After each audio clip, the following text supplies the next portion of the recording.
మునుపటి ఎమ్మెల్సీ కీర్తిశేషులు శ్రీ షేక్ సాబ్జీ గారి ప్రమాద కూర్చో స్వామి, స్వామి కూర్చో.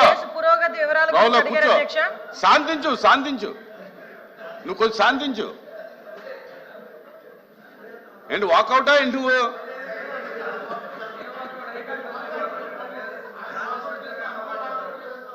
హోంమంత్రి గారు చెప్పండి. మునుపటి ఎమ్మెల్సీ కీర్తిశేషులు శ్రీ షేక్ సాబ్జీ గారి ప్రమాద కేసు పురోగతి వివరాల గురించి అడిగారు అధ్యక్ష. 15/12/2023 తేదీన ఉదయం 9:30 శ్రీ షేక్ సాబ్జీ తండ్రి పేరు కబీర్ షా, వయసు 58 సంవత్సరాలు, కులం దూదేకుల, టీచర్స్ నియోజకవర్గపు గౌరవ శాసన మండలి సభ్యుల అధ్యక్ష, నివాసం టీచర్స్ ఎన్క్లేవ్ సత్యంప్రాడు ఏలూరు. తన నివాసమైన ఏలూరు నుంచి AP 37 DP 1831 Maruti Suzuki wagon R కారులో భీమవరానికి అంగన్వాడీ టీచర్లు, ఆశా వర్కర్లు చేస్తున్న నిరసన కార్యక్రమంలో వారికి మద్దతు ఇవ్వడానికి బయలుదేరారు. కీర్తిశేషులు శ్రీ షేక్ సాబ్జీ డ్రైవర్ పక్క సీట్లో ముందు కూర్చున్నారు. ఆయన PSO, PA వెనక సీట్లో కూర్చున్నారు. దాదాపు 12 గంటల సమయంలో NH 165 PP రోడ్డుపై ఉండి మండలం చెరుకువాడ గ్రామంలోని కనకదుర్గ దేవాలయానికి చేరుకోగానే నిందితుడు అయిన బోనం స్వామి దినేష్, తండ్రి పేరు ఆదినారాయణ, వయసు 18 సంవత్సరాలు, కాపు కులము, నివాసం రామాలయం వద్ద నందిమిల్లిపాడు, HO సిద్ధాపురం మండలం, ఆకివీడు మండలం, number AP 39 MD 1515 Maruti Suzuki Baleno గల తన కారులో ఎదురుగా ప్రయాణం చేస్తూ కుడివైపులో ఉన్న వాహనాన్ని నడుపుతూ వాగ్నర్ కారును ఢీకొట్టాడు.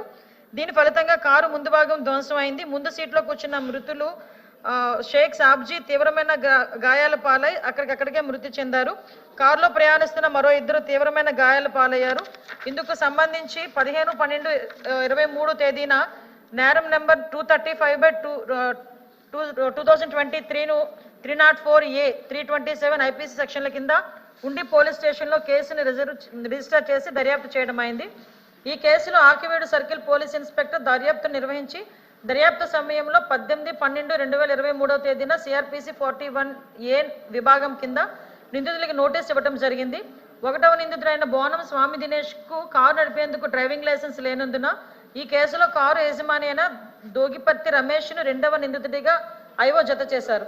కేసు ప్రస్తుత పరిస్థితి దాదాపు దర్యాప్తు పూర్తి చేసిన మీదట SR నెంబర్ 10979/2024 ద్వారా 28/8/2024 తేదీన భీమవరం గౌరవ AJF CM 2 కోర్టు సమక్షంలో IPC 300A 338 337 విభాగాల కింద, MV చట్టం 180 181 విభాగాల కింద నిందితుడు డ్రైవర్ A1, నేరానికి పాల్పడ్డ వాహనం యొక్క యజమాని A2 పై ఛార్జ్షీట్ దాఖలు చేయడం అయింది.